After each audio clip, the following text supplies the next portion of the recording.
رسول کائنات صلی اللہ علیہ وسلم کا اس دنیا میں آنے کا جو مقصد ہے نا وہ دو چیزیں. حضور علیہ السلام اس دنیا میں آئے، اور بھی بہت سارے مقاصد ہو سکتے ہیں، لیکن کیا ہے مین دو مقصد ہیں. وہ کیا ہے؟ لوگوں کے عقائد کو درست کرنا اور لوگوں کے اعمال کو سنوارنا. عقائد کیا ہے؟ پہلے جیسے نبی کریم صلی اللہ علیہ وسلم نے لوگوں کے عقائد کو سنوارا. کیسے؟ کوئی پتھروں کی پوجا کر رہا تھا، پتھروں کو معبود سمجھ رہا تھا، پتھروں کو خدا سمجھ رہا تھا، اور کیا ہے غیر اللہ کے سامنے سجدہ ریز ہو رہا تھا، اوروں سے مانگ رہا تھا. تو جب نبی کریم صلی اللہ علیہ وسلم آئے، ان کو بتایا کہ کیا ہے ہمارا معبود ایک ہے، اللہ ہے، وہ واحد ہے، وہ لا شریک ہے. کیا ہے اپنے عقائد کو درست کرنا، عقائد کے اعتبار سے پختگی حاصل کرنا، یہ نبی کریم صلی اللہ علیہ وسلم کا مین مقصد تھا. اور یہ صرف نبی علیہ السلام کا ہی مقصد نہیں بلکہ اور انبیاء علیہ السلام کا.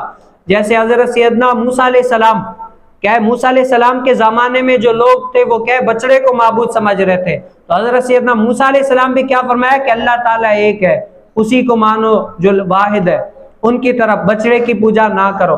اور بہت سارے جیسے اور انبیاء علیہ السلام جن کے واقعات آپ پڑھتے جائیں، جیسے نمرود ہو گیا اور فرعون ہو گیا، یہ کیا اپنے آپ کو معبود سمجھ رہے تھے، یہ اپنے آپ کو اللہ سمجھ رہے تھے. تو کیا عقائد کے اعتبار سے بھی انبیاء علیہ السلام نے یہ رہنمائی کی کہ کیا ہے عقائد کے اعتبار سے بھی اپنی پختگی لاؤ، صحیح کرو. کوئی چاند کو معبود سمجھ رہا ہے، کوئی ستاروں کو معبود سمجھ رہا ہے، کوئی کیا ہے سورج کو معبود سمجھ رہا ہے، یہ کیا ہے. تو عقائد کے اعتبار سے بھی انبیاء علیہ السلام کے اس دنیا میں آنے کا مقصد کیا تھا؟ لوگوں کے عقائد کو درست کرنا. آج اس وقت سب سے زیادہ جو لوگ حملہ آور کر رہے ہیں نا، لوگوں کے عقیدوں پر حملہ کر رہے ہیں. اگر بندہ عقیدے کے لحاظ سے پرفیکٹ ہے نا تو اللہ تعالیٰ سے یہ بندہ حسن ظن رکھ سکتا ہے کہ اللہ تعالیٰ کیا ہے مجھے میرے اس عقیدے کی وجہ سے اللہ تعالیٰ معاف فرمائے، کیا ہے جنت میں مقام نصیب فرمائے. گناہ گار ہوں لیکن کیا ہے میں اسی طریقے سے مانتا ہوں انبیاء علیہ السلام کو، اسی طریقے سے الغرض اسی طریقے سے مانتا ہوں جس طریقے سے میرے رب نے مجھے فرمایا ہے، یا نبی علیہ السلام نے فرمایا، یا انبیاء علیہ السلام نے فرمایا. لیکن اگر بندہ ان عقائد سے پھر گیا نا تو بندے کا کیا ایمان چلا جاتا ہے. جیسے ایسی بھی قومیں ہیں یہاں پر جو کہتی ہیں معاذ اللہ ثم معاذ اللہ، اللہ تعالیٰ بھی جھوٹ بول سکتا ہے.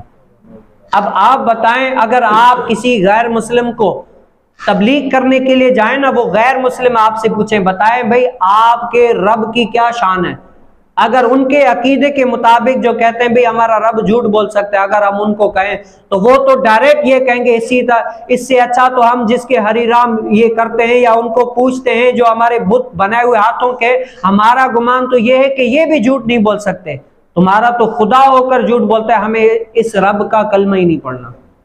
اور نبی علیہ السلام کے بارے میں پوچھو تو وہ کیا کہیں گے کہ نبی علیہ السلام کو تو دیوار کے پیچھے کا علم نہیں ہے. نبی علیہ السلام کا خیال اگر نماز میں آ جائے تو نماز ہی نہیں ہوتی. اگر آپ ان لوگوں کے عقائد پر چلیں تو بتاؤ آپ کا ٹھکانہ کیا ہوگا. یہ کیا ہے قرآن و حدیث کے سری خلاف ہے.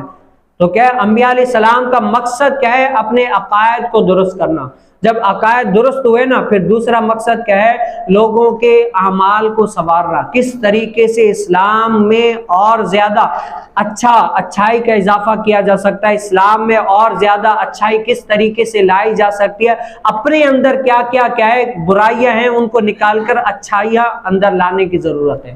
تو اللہ تعالیٰ میں کیا کرے دین شریعت پر عمل پیرا ہونے کی توفیق نصیب فرمائے. وآخر دعوانا ان الحمد